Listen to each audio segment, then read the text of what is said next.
OK, pour la leçon 3.1, les angles d'un triangle.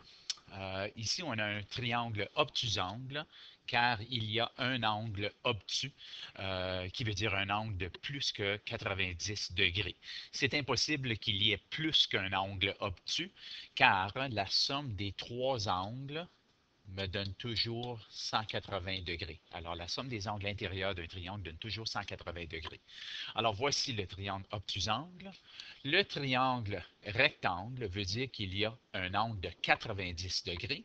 Encore, si j'additionne 90 plus 71 plus 19, ça va me donner 180 degrés. Alors, la somme des angles intérieurs me donne tout le temps 180 degrés. Le troisième type est un triangle acutangle, car les trois angles, ce sont des angles isocèles. 72 plus 65 plus 43, c'est 180, voyons, 180 degrés. Un triangle isocèle veut dire qu'il y a deux côtés qui sont de la même longueur. Alors, ce côté et ce côté mesurent la même longueur, qui veut dire que les deux angles formés par ces deux côtés de la même longueur, les deux angles sont toujours identiques. Alors, 30 plus 30, c'est 60. 60 plus 120 me donne 180 degrés. Le dernier type de triangle présenté ici, c'est le triangle équilatéral qui dit que les trois côtés sont de la même longueur. Alors, si les trois côtés sont de la même longueur, les trois angles vont toujours être 160 degrés, car 180 divisé par les trois côtés, c'est égal à 60 degrés. Alors, qu'est-ce qu'on remarque de la somme des angles intérieurs d'un triangle? Bien, on remarque que la somme est toujours égale à 180 degrés. Par conséquent, l'angle A plus l'angle B plus l'angle C est toujours égal à 180 degrés. Alors, l'exemple 1. Détermine la mesure de l'angle manquant et nomme le type de triangle. Alors, j'ai le triangle ABC. J'ai un angle aigu de 85, un angle aigu de 55, et je sais que j'aurai un angle aigu ici aussi.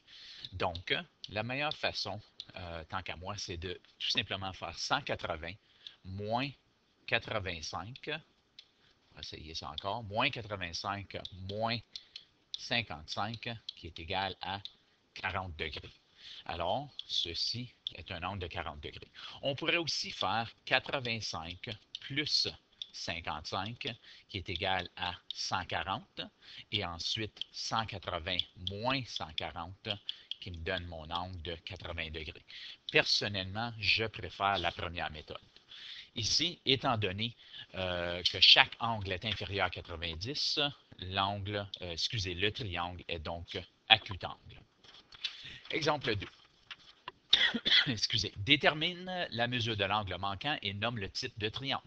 Alors ici, c'est facile de voir que c'est un triangle rectangle. Étant donné l'angle droit, le triangle est rectangle. Maintenant, on va aller trouver quelle est la valeur de cet angle. Encore une fois, 180 moins 90 moins 60 est égal à un angle de 30 degrés. Alors, ceci est 30 degrés. On pourrait aussi faire 90 plus 30, plus 60. L'angle qui avait été donné, c'est 60. 90 plus 60 est égal à 150.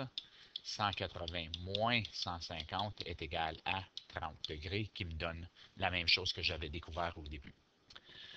L'exemple 3, détermine la mesure de l'angle manquant et nomme le type de triangle. Les deux angles formés par les deux côtés congrus d'un triangle isocèle ont toujours la même valeur. Alors, on voit que c'est un triangle isocèle, donc on sait que cet angle et cet angle seront la même chose. Alors, on dit que pour trouver la valeur de ces angles, soustrait 124 de 180 pour savoir quelle est la valeur des deux angles. Alors, 180 moins 124 est égal à 56. Ensuite, il va nous falloir diviser par 2. Alors, 56 degrés divisé par 2 va me donner 28. Alors, les deux angles ici sont 28 degrés chacun.